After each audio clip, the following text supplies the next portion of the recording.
नागपुर महानगर पालिका चुनाव को लेकर राजनीतिक हलचल तेज हो गई है। इसी कड़ी में वंचित बहुजन आघाड़ी के राष्ट्रीय अध्यक्ष एडवोकेट प्रकाश आंबेडकर नागपुर में एक अहम पत्रकार वार्ता करने जा रहे हैं। यह पत्रकार वार्ता 15 जनवरी को दोपहर 12 बजे प्रेस क्लब नागपुर में आयोजित की जाएगी। इस दौरान नागपुर मनपा चुनाव को लेकर पार्टी की रणनीति, प्रमुख मुद्दों और आगे की राजनीतिक दिशा पर विस्तृत चर्चा की जाएगी। ऐसे में यह प्रेस कॉन्फ्रेंस नागपुर की राजनीति के लिहाज से बेहद महत्वपूर्ण मानी जा रही है, जिस पर सभी की निगाहें टिकी हुई है। एक बेसिक इश्यू आहे, मला वाटतं जुना इश्यू आहे। जर आमच्याकडे सत्ता आली तर ह्या नागपूरवरनं आजच्या दिशेला 750 ओव्हरफ्लाइट्स आहेत आणि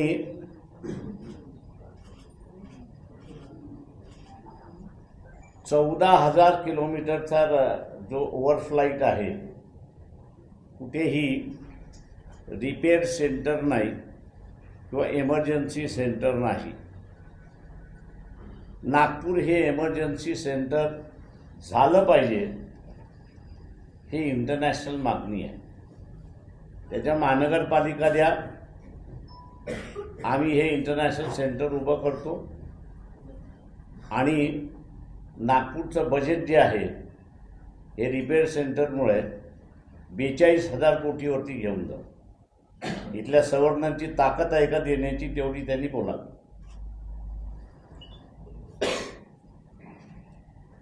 नागपूर शहरामध्ये सगळे सीसी रोड जेवढेही डीपी रोड आहे तेवढे सीसी सिमेंट कॉन्क्रीटचे करण्यात आलेले आहे।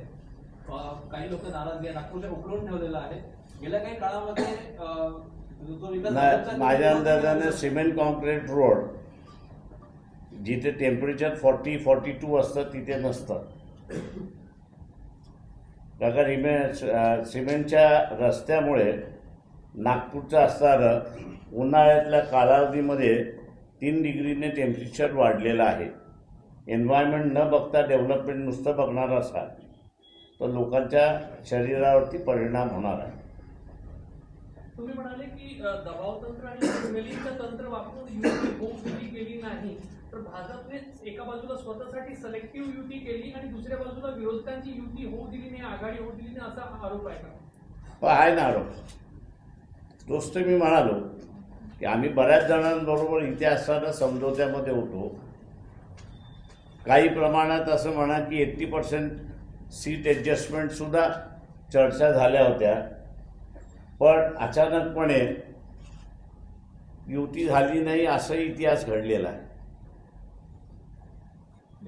तुमची युती आघाडी मी वंचित बहुजन आघाडी ज्यांच्या बरोबर बोलली त्या सगळ्यांच्या अनुभवार्थ मी हे सांगतो।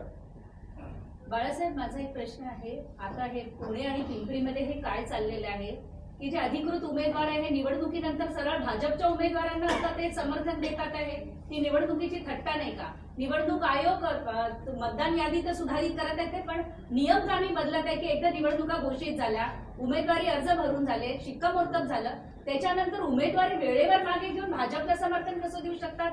आणि दुसरा प्रश्न आहे, अंबरनाथमध्ये शिंदे सेनेला बाजूला ठेवण्यासाठी काँग्रेस आणि भाजपची युती झाली आणि तिथला नगराध्यक्ष केला, या घटनेकडे कसे पाहतात? ज्यांचा इलेक्शनवरतीच विश्वास नाही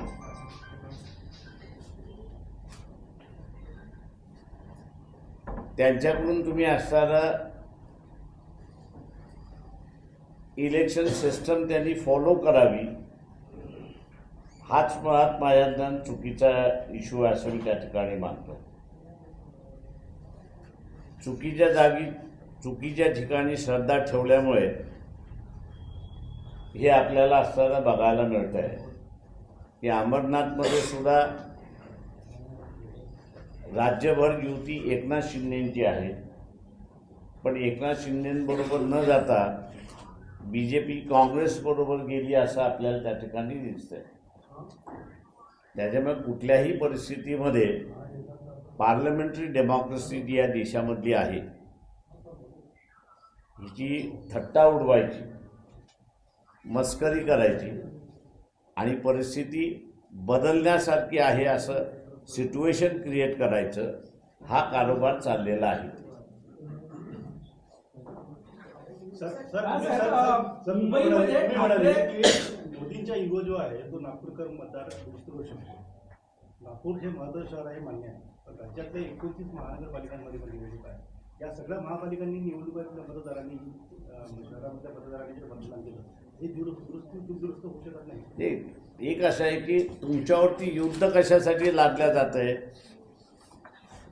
हा मेन इश्यू आहे. 2 महिने 2.5 महिन्यामध्ये तुम्हाला युद्धाला फेस करावं लागेल हे मी आज तुम्हाला सांगतो.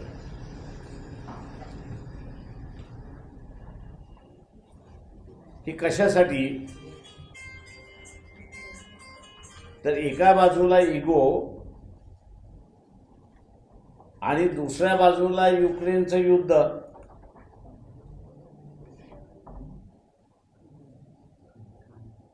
मतदारांनी जर मोदीला धडा शिकवला ते इगो मोडला,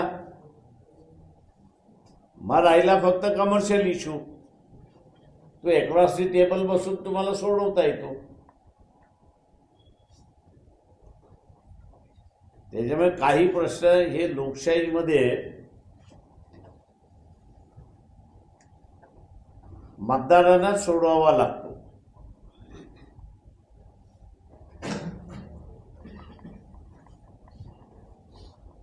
तुमच्या जिल्ह्यात अकोटमध्येही भाजप MIM म्हणजे काँग्रेस आणि वंचित सोडून सगळे एकत्रित आले आणि तिथे एक युती झाली.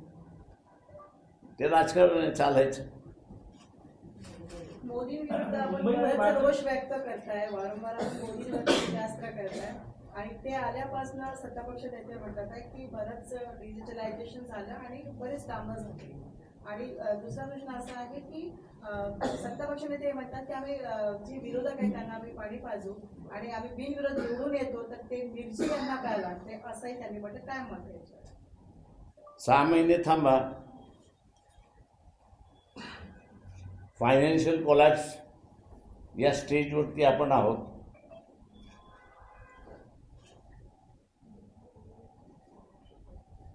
आपण विकास झाला असं म्हणतो. कुठला विकास झाला? डिजिटलायझेशनने असणारं पोट भरत नाही ना, बेरोजगारी कमी होत नाही ना. तुमचे इंडिकेटर्स जे आहेत डेव्हलपमेंटचे तो बेसिकली सामान्य माणसाच्या चेहऱ्यावरती हसरेपणा पाहिजे, तो नाही आहे. फक्त आम्ही असणारा किती डिजिटलायझेशन केलं, आम्ही किती असणारं ब्रिजेस उभे केले, आम्ही किती असणारे रोड्स कॉन्क्रिटायझेशन केलं, याच्यातून सामान्य माणसाचं पोट भरत नाही. तो सामान्य माणूस उपाशी तो उपाशीच आहे.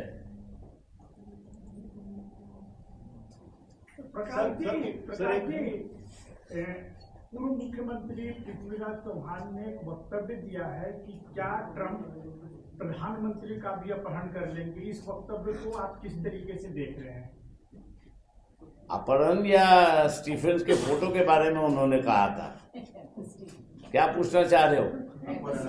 अपहरण वेनेजुएला की तरह. इस वक्तव्य को किस तरीके से देख रहे हैं? देखिए, सवाल ऐसा है कि अमेरिका जो है वो अपना डॉलर बचाने में लगा हुआ है और चाइना जो है वो डॉलर से खेल रहा है. एक जानकारी सिर्फ आपको देता हूं कि जैसे अपने यहाँ रिजर्व बैंक के बॉन्ड निकलते हैं वैसे यूएस में ट्रेजरी बॉन्ड्स निकलते हैं, यूएस ट्रेजरी बॉन्ड्स निकलते हैं. महान्यूज 7 के लिए bureau report Nagpur. This video is sponsored by Shivam Jewelers.